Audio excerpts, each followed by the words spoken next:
जुलाई 1648 30 साल का युद्ध अपने अंत के बिल्कुल करीब था। स्वीडिश आर्मी पराग शहर पर हमला करती है और वहां से कई कीमती खजाने, रेलिक्स और मैन्युस्क्रिप्ट्स लूट लिए जाते हैं। लेकिन उन सब में एक चीज सबसे ज्यादा अलग थी, एक किताब। लेकिन ये कोई आम किताब नहीं थी। लगभग 3 फुट लंबी, 1.5 फुट ज्यादा चौड़ी, 9 इंच मोटी और तकरीबन 75 किलो वजन। ये थी कोडेक्स गीगास, यूरोपियन मिडिल एजेस की सबसे बड़ी सर्वाइविंग मैन्युस्क्रिप्ट। और इस किताब को दुनिया आज भी जानती है एक और नाम से, द डेविल्स बाइबल।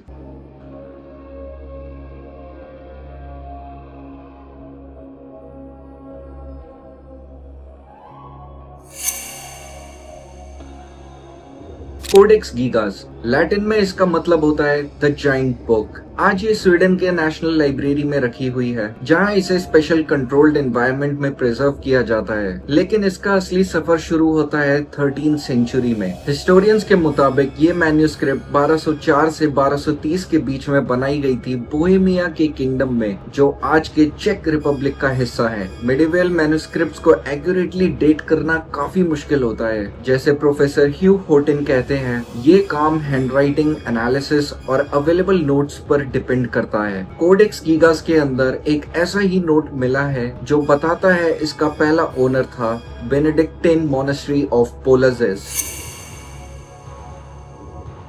कोडेक्स गीगास का साइज नहीं, इसका क्रिएशन प्रोसेस भी उतना ही शॉकिंग है। इसमें 300 से ज्यादा पेजेस हैं और हर एक पेज एनिमल स्किन से बना है। हिस्टोरियंस के हिसाब से लगभग 160 जानवरों की स्किन्स इसमें यूज की गई है, बछड़े और गधों की। लेकिन सबसे बड़ी मिस्ट्री ये है, रिसर्चर माइकल गुलिक के अकॉर्डिंग ये पूरी मैन्युस्क्रिप्ट एक ही इंसान ने लिखी है। हाँ, एक ही लेखक। इसका प्रूफ क्या है? Uniform handwriting, same ink, same style. Ink भी सिंपल नहीं थी, ये बनाई गई थी क्रस्ट इंसेक्ट नेस्ट से। हर एक लेटर, हर एक लाइन, हर एक इलस्ट्रेशन एक ही स्टेडी हैंड से लिखा गया है। नेशनल लाइब्रेरी ऑफ स्वीडन के मुताबिक इस किताब को कंप्लीट करने में कम से कम 20 साल लगे होंगे और शायद 30 साल तक भी। कुछ लोग मानते हैं कि इसे लिखने वाला मॉन्क हरमन द रेक्लूस हो सकता है, लेकिन इसका कोई सॉलिड प्रूफ नहीं है।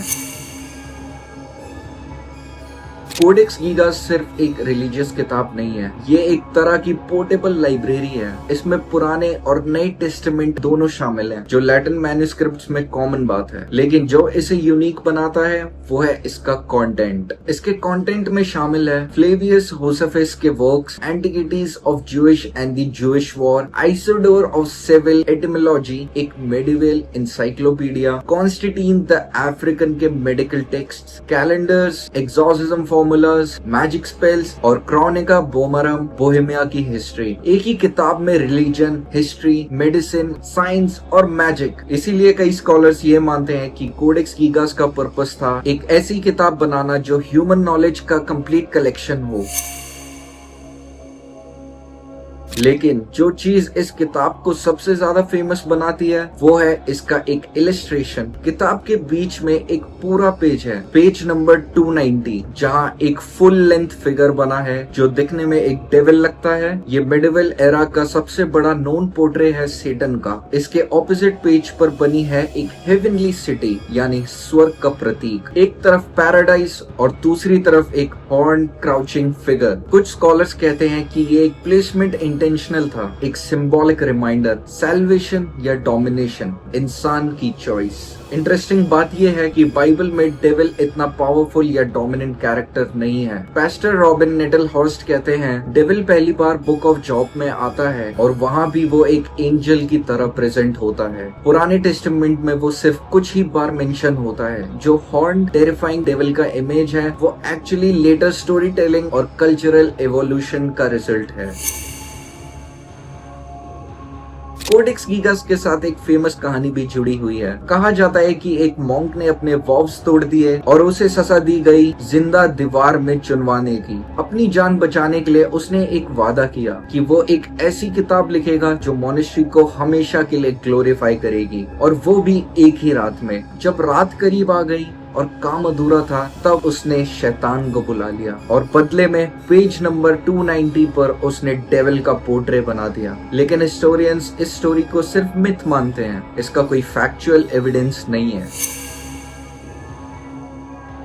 पोर्टलाजिस से निकलने के बाद कोडेक्स गीगास कई मोनेस्ट्रीज के बीच सर्कुलेट होती रही। 1594 में होली रोमन एम्परर रोडोल्फ II ने इसे अपनी कलेक्शन में ऐड किया। रोडोल्फ II अपने इंटरेस्ट के लिए जाना जाता है एल्केमी और ऑकल्ट में। फिर 1648 में स्वीडिश आर्मी ने प्राग कैप्चर किया और कोडेक्स गीगास को स्टॉकहोम ले जाया गया। 1697 में एक भयानक आग ने रॉयल कैसल को जला दिया जहां ये किताब रखी थी, और इसे बचाने के लिए एक इंसान ने इसे खिड़की से बाहर फेंक दिया। ये गिरने से तो बच गई, लेकिन इसकी बाइंडिंग पूरी तरह से डैमेज हो गई और कुछ पेजेस हमेशा के लिए खो गए। 1878 में इसे national library of Sweden shift कर दिया गया, जहां ये आज भी है। और 2007 में 359 इयर्स बाद ये प्राग वापस लाई गई एक एग्जीबिशन के लिए, जहां लोगों की भीड़ आने लगी इसे देखने के लिए। कोडेक्स गीगास सिर्फ एक किताब नहीं, ये एक सिंबल है फेथ का, फियर का और ह्यूमन क्यूरियोसिटी का। एक ऐसा मास्टरपीस जो मेडिवल डेडिकेशन और क्राफ्टमैनशिप को दिखाता है। एक ऐसी किताब जिसमें रिलीजन और नॉलेज एक साथ एग्जिस्ट करते हैं, और एक ऐसी कहानी जो ट्रुथ और लेजेंड के बीच की लाइन कभी क्लियर नहीं होती। शायद इसीलिए कोडेक्स गीगास सिर्फ हिस्ट्री का हिस्सा नहीं, बल्कि एक मिस्ट्री है जो आज भी पूरी तरह से सॉल्व नहीं हो पाई। मैं हूं राधे, मिलते हैं अगली कहानी के साथ।